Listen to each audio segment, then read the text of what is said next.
The new psychology was at that time sweeping through us all. We were all influenced. We were all concerned about fantasy or wishful thinking. I formed the resolution of always judging and acting with the greatest good sense. He was saying that all youth at that time were trying to escape from wish fulfillment dreams. They got that from Freud, and they wanted to, in one way, spit on the images of their youth and go on to they knew not what, but anyway leave that behind because it was juvenile. Lewis was writing a long poem called Dimer. In it, he portrayed belief in God as a tempting illusion, one that had to be resisted. But he found that in his own life, he wasn't so certain. The question of God's existence would not let him go. I was, at that time, living like many atheists in a world of contradictions. I maintained that God did not exist. I was also very angry with God for not existing. I was equally angry with him for creating a world. Why should creatures have the burden of existence forced on them without their consent? More than anything, Lewis wanted to write poetry. And for that, he needed the security of an academic career. He applied for teaching jobs at Oxford, but college after college turned him down. I was attacked by a series of gloomy thoughts about professional and literary failure. Such a rage against poverty and fear and all the infernal net I seemed to be in that I went out and mowed the lawn and cursed all the gods for half an hour. Lewis's first ambition, a burning ambition from the age of about 15, was to be a poet, a great poet. I could not say simply that I desired not my fame, but that of the poem, nor was the feeling a disinterested love for Dimer simply as a poem. It was a desire that something that I recognized as my own should publicly be found good. His hopes were finally fulfilled in 1925. Magdalen College made him a fellow. The next year, he found a publisher for his long poem, Dimer. Success at last. But it was not enough. All the books were beginning to turn against me. Indeed, I must have been as blind as a bat not to have seen, long before, the ludicrous contradiction between my theory of life and my actual experiences as a reader. The most religious were clearly those on whom I could really feed. The poetry he really cared about was not Ezra Pound and Gertrude Stein. All these years, the greatest pleasure he ever had was from Christian poetry. Things like Spencer, Milton, all of these great poets. And yet he found out that he was reading them, as he later said, with the point left out. The same thing was happening with his friends. The people he thought he should have liked were the college atheists. But the ones he really liked were Tolkien, a practicing, very devout Catholic. Owen Barfield, who asked all the right questions. I can only describe it as the great war between Barfield and me. When I set out to correct his heresies, I find that he had decided to correct mine. And then we went at it, hammer and tongs, far into the night. Night after night.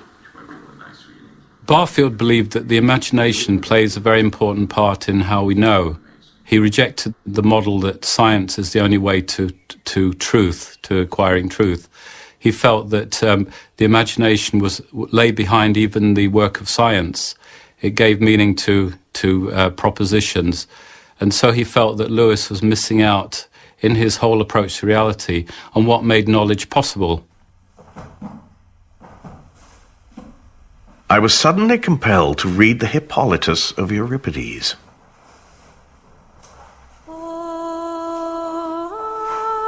O God, bring me to the sea's end, to the Hesperides, sisters of evening, who sing alone in their islands where the golden apples grow.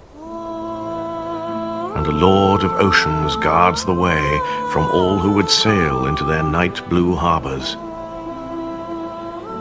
Let me escape to the rim of the world, where the tremendous firmament meets the earth, and Atlas holds the universe in his palms.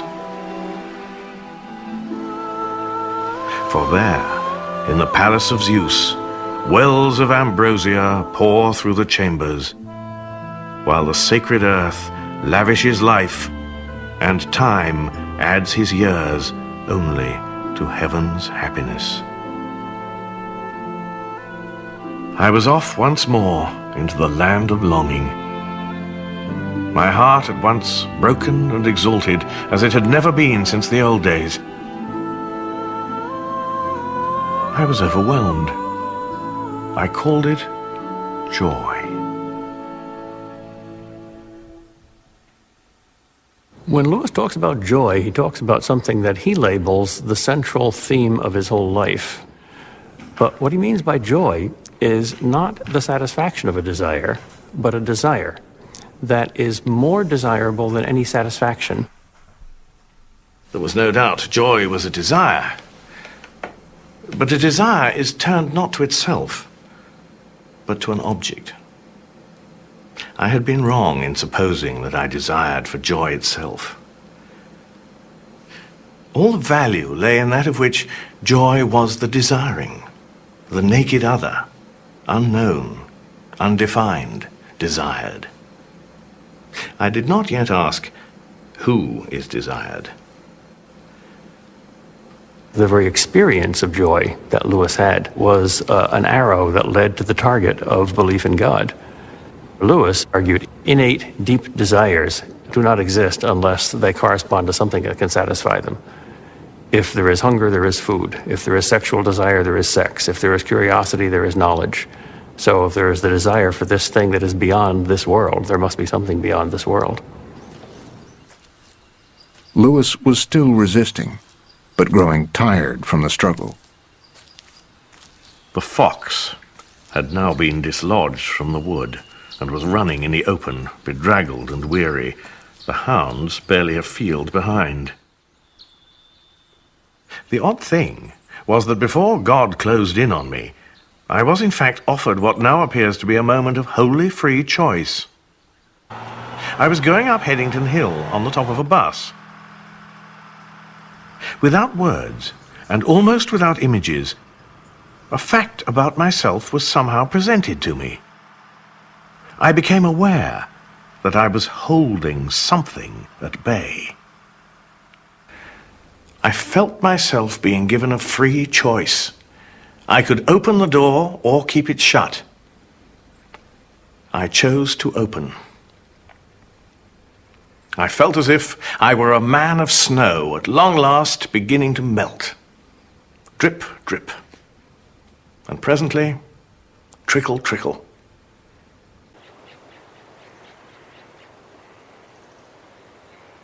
I had always wanted, above all things, not to be interfered with.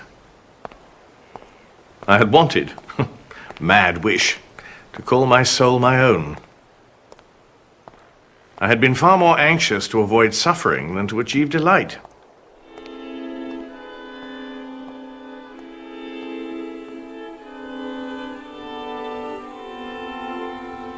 You must picture me alone in that room at Magdalen, night after night, feeling, whenever my mind lifted even for a second from my work, the steady, unrelenting approach of him whom I so earnestly desired not to meet. Total surrender.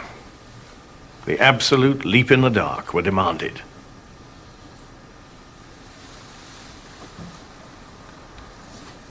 I gave in and admitted that God was God.